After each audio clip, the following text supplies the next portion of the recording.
creo que una experiencia exitosa y parte, digamos, de un modelo que yo creo que es muy interesante. Hay una analogía que aplicaría y es que el océano está compuesto de gotas.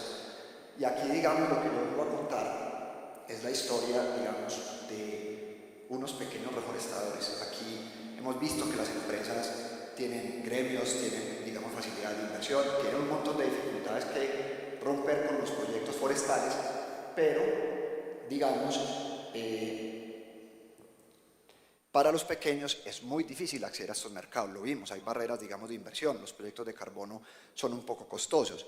Entonces, por favor, lo que yo vengo a mostrar acá, digamos, es que un pequeño reforestador, para acceder al mercado del carbono, le queda un poco difícil porque tiene que hacer una inversión, tiene que hacer un inventario forestal, tiene que medir su cartografía, tiene que pagarle a entidades que auditan estos proyectos. Por favor, la siguiente ahí, eso. Y en resumidas cuentas, para un pequeño reforestador de 10 hectáreas, le tocaría hacer una inversión más o menos de 4 millones de pesos por hectárea y podría recibir 2 millones de pesos, ¿cierto? O sea que realmente le sale más caro el caldo que los huevos, como dicen por ahí.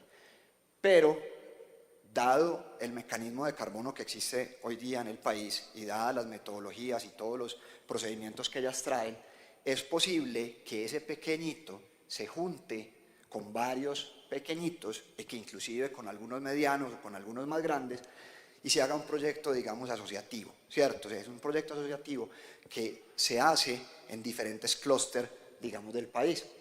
Entonces, ¿qué pasa?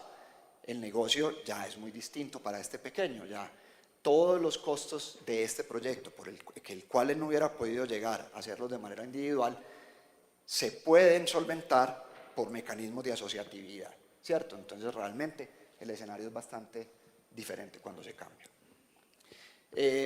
Esto era un reto, ¿cierto? Esto cuando empezó, básicamente nos llamaba un reforestador y nos decía, tengo 10 hectáreas y prácticamente no lo dimensionábamos, pero hoy día hemos logrado juntar 142 reforestadores, principalmente en la región andina y en la costa atlántica, y hemos logrado tener hoy un proyecto por medio de mecanismos de asociatividad casi con la extensión de las empresas medianas, digamos, del país. Estamos hablando que hemos logrado agrupar 7.000 hectáreas, ¿cierto? Todo esto gracias, digamos, al mecanismo del impuesto al carbono que tiene el país. Y hemos logrado aportar de puros pequeñitos más de 1 millón, digamos, de toneladas a las cifras que mencionó nuestro director de Asocarbono. Por favor, adelante. Me voy a saltar esta es una cifra, digamos, que resumía pues como los potenciales ingresos.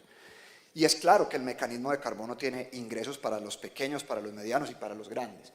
Pero el impacto, digamos, y a nivel de sector forestal, creo que se va a ver más en cosas como esta, en la formalización del sector.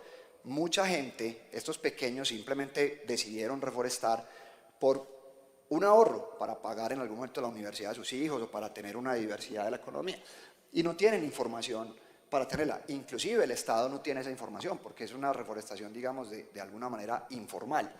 Entonces, por favor, cuando empieza un proceso, digamos, de asociatividad y los vamos uniendo, puede darles varias veces, por favor, vamos cambiando, digamos, como esos insumos tan defectuosos que tienen y vamos formalizando y generando información mucho más precisa para la toma de decisiones, tanto de ellos como del mismo Estado, ¿cierto? Básicamente lo que se ha logrado es formalizar, por favor la siguiente, esto es muy importante, documentar esto ante las entidades. Muchas de estas reforestaciones no estaban documentadas ante las entidades ambientales como el ICA. Hoy el mecanismo, digamos, del impuesto al carbono nos exige tener en la legalidad todos estos documentos. Entonces ya hay un montón de información que se ha ido formalizando en el sector. ¿Qué sigue?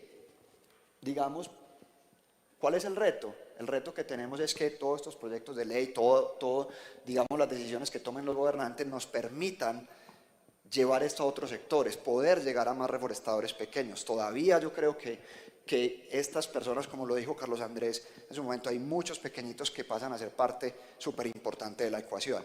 Entonces la idea es cómo poder también, digamos, llegar a ellos. yo básicamente ya termino mi presentación. Muchas gracias. O sea, el reto es cómo vamos a llegar a otros sectores. Muchas gracias.